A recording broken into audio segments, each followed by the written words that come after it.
All right, so this is the second part of the video. So what we're going to do, we're looking at the answers. So here we have lesson 6. So note values. While the placement of notes on the staff indicates the pitch, so what note we play, the duration of the note, how long the note is held, is determined by the note value. So a whole note, now it's important to understand that here we're talking about whole note. This is the American term. We use the term semi-breve, okay? And that's drawn as an open oval, all right? And it's worth 4 beats, okay? One whole note, which is 2.5 notes, 4 quarter notes. So 2 half notes equal the duration of 1 whole note. 4 quarter notes equals the duration of 1 whole note. All right, so here we have 4 quarter notes. Okay, 1 whole note equals 2 half notes equals 4 quarter notes. 1 half note equals 2 quarter notes. So when we're writing music also, it's important the stems extend downward on the left-hand side when the note appears on or above the third line of the staff or the B note. Stems extend upward on the right side when the note appears below the third line of the staff. The stem length should continue to the space or line with the same letter name above or below. F to F up here, F down to F here. Okay, fill in the blanks with the correct number. Some of the questions are a little bit ambiguous, so I do understand if we get a bit confused, but I'll try and help you with this. So fill in the blanks. So 4 quarter notes or crotchets equal 1 semi-breve. 2 crotchets or quarter notes equals 1 minim or half note. 1 whole note semi-breve equals 4 crotchets. 2 minims equals a semi-breve. 2 minims equals 4 crotchets.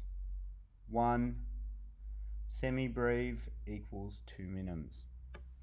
Draw the stems in the correct direction with the correct length. Write the names of the notes between the staff.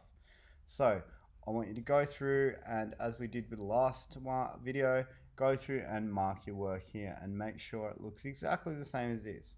Draw the treble clef and write the indicated notes. Use only notes within the staff.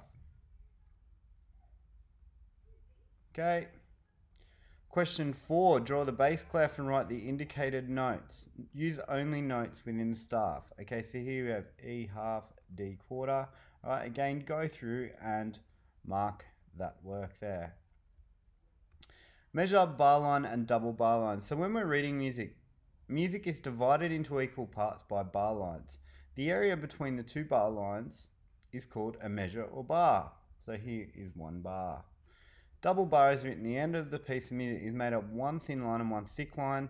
The thick line always on the outside, so it indicates the end of the piece. On a grand staff, the bar lines and double bar pass through the entire staff, as you can see here. Okay, divide the staff below into 4 measures with a double bar at the end. A single staff does not begin with a bar line. Okay, here we go. So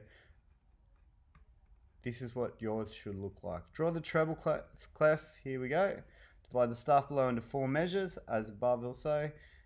And write any whole note in each measure or semi-breve. Name the notes. So you can just write any note in here and then name it. All right. This is just an example here of what they've done. 3, draw the bass clef. Divide the staff below into 4 measures with a double bar at the end. Write any 4 quarter notes, crotchets, alternate stem direction in each measure. Name the notes on the lines below the staff. So here we have, you can write any notes you like in here, but it needs to go alternate stem direction, as you can see. All right. So some of these there's not really a wrong or right answer as long as you have the right notes and the right stem direction. Draw a grand staff. Divide the staff into 4 measures with a double bar at the end.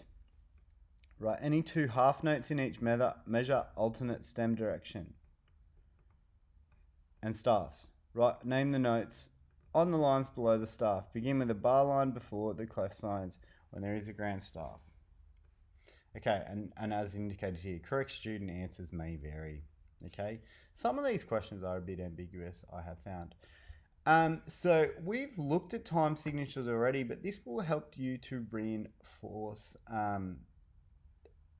your understanding of this concept.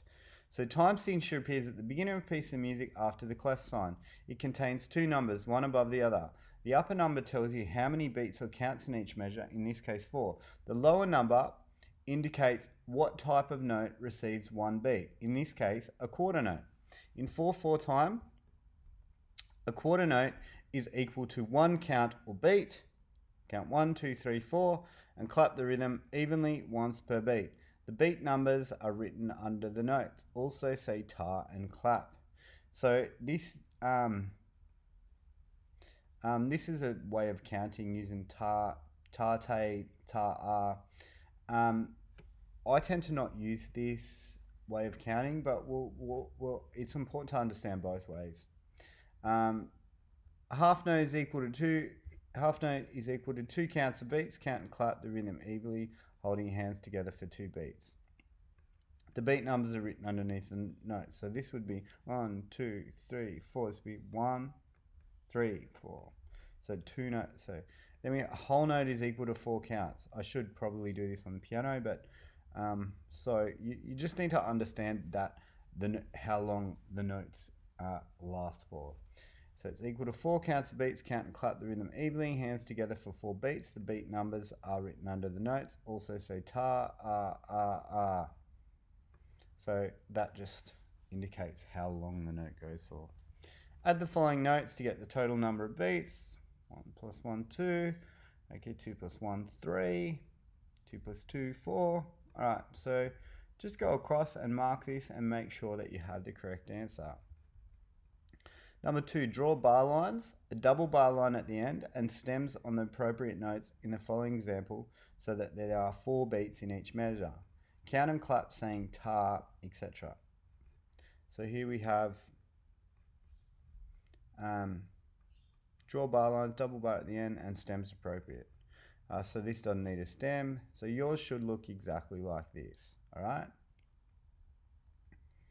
Write the 4/4 time signature and fill in the missing beats, if any, by adding only 1 note per measure. Again, so you need to have a look at this and your answers should look like this. Okay, whole, half, and quarter rests. So as with notes, there are also rests in music, and the rests are similar to the other notes. So we have where we have a semi-breve or a whole note, we have a semi-breve rest or a whole rest. So a whole rest means to rest for a whole measure. It hangs down from the 4th line. A half rest is equal to a half of a whole rest. It sits on the 3rd line. A quarter rest is equal to 1/4 of a whole rest. Okay, whole rest equals 2 half rests equals 4 quarter rests. 1 half rest equals 2 quarter rests. Okay, the notes. These are the notes that refer to the rests. So semi-breve note, semi-breve rest, and so forth. In 4/4 time, quarter rests are equal to 1 beat. Half rests are equal to 2 beats. Whole rests are equal to 4 beats. Fill in the correct number. 2 minims equals a semi-breve. 2 crotchets equals a minim. 2 semi-breves equals 4 crotchets. 1 semi-breve equals 4 crotchets. And then we have 1 semi-breve rest equals 2 minim rests. And so forth. So your answers should look like this. Trace the 2nd quarter rest and draw 4 more. Okay, so this is just helping you to understand how to draw each of the rests. So yours should look like this. And then we have divide the staff below into 4 measures with a double bar at the end. Add a 4/4 time signature. Fill in the 1st bar with a whole rest, the 2nd bar with 2 half rests, the 3rd bar with 4 quarter rests, the 4th bar with 1 half rest and 2 quarter rests. Alright, so yours should look like this. Now that we've done this, what we're going to do is we are going to look at the reviews. Okay, so the reviews aren't included in the booklets I've given you. So the reviews go through each of the lessons and help us to revise the concepts we've looked at. Okay, thanks.